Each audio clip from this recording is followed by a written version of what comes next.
నిన్న తెలుగు రాష్ట్రాల ముఖ్యమంత్రులు యొక్క భేటీ హైదరాబాద్ వేదికగా జరగడము సంతోషం.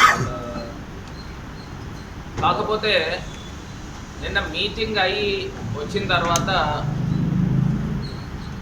తెలంగాణ ఉప ముఖ్యమంత్రి వర్యులు అదేవిధంగా వాళ్ళ మంత్రులు, మన ఆంధ్రప్రదేశ్కి సంబంధించిన మంత్రులు అందరూ కూడా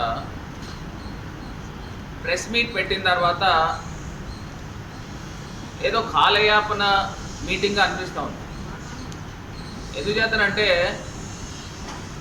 అందులో ఒక నిర్దిష్టమైన ప్రణాళిక కానీ విభజన చట్టానికి సంబంధించి కానీ సందర్భాలు ఇప్పుడు మళ్ళీ మేము కమిటీలు వేస్తున్నాము, 2 రాష్ట్రాలకి సంబంధించి సిఎస్ కమిటీలు వేస్తున్నాము చీఫ్ సెక్రటరీ లెవెల్లో, అదేవిధంగా 2 రాష్ట్రాలకు సంబంధించి 2వ లెవెల్ మంత్రుల కమిటీ వేస్తున్నాము, తర్వాత ముఖ్యమంత్రులు కూర్చుంటారు.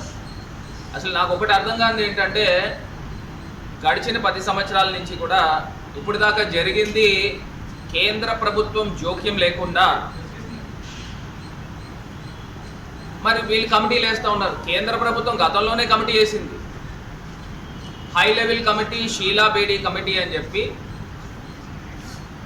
ఆ కమిటీ వేసిన తర్వాత ఆ కమిటీలో పలుమార్లు 2 రాష్ట్రాలకి సంబంధించి చీఫ్ సెక్రటరీస్ పలుమార్లు మీటింగ్లు జరిగినాయి.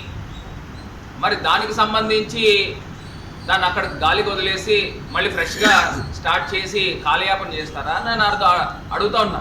ఒకటి అర్థం కాని అంశం ఇది.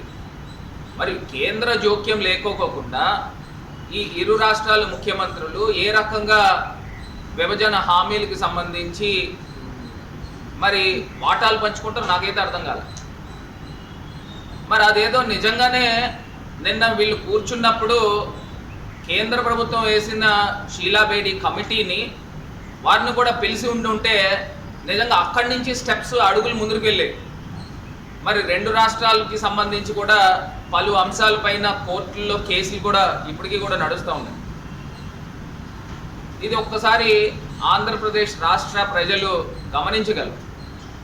అంటే వీళ్ళు విభజన హామీలకు సంబంధించి మాట్లాడింది తక్కువ, ఏదో ట్రాన్స్పోర్ట్కి సంబంధించి లేకపోతే అక్కడ డ్రగ్స్కి సంబంధించి పరస్పర అవగాహనలు చేసుకుంటూ ఉన్నారు.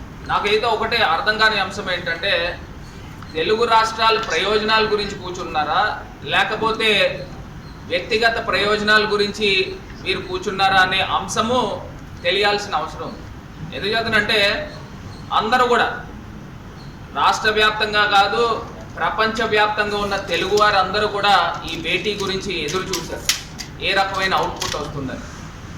మరి అదే రకంగా మీడియాలో కూడా పలు కథనాలు వచ్చినాయి, పలు వార్తలు బయటకు వచ్చినాయి. ఏంటంటే ఆంధ్రప్రదేశ్కి సంబంధించి పోర్ట్స్లో వాటాలు అడుగుతారు, అదేవిధంగా తిరుమల తిరుపతి దేవస్థానానికి సంబంధించి హుండీ ఆదాయంలో వాటా అడుగుతారు. ఇవన్నిటి గురించి కూడా వార్తలు వచ్చినాయి. దాని గురించి ఏ రకమైన ఖండన కూడా లేదు.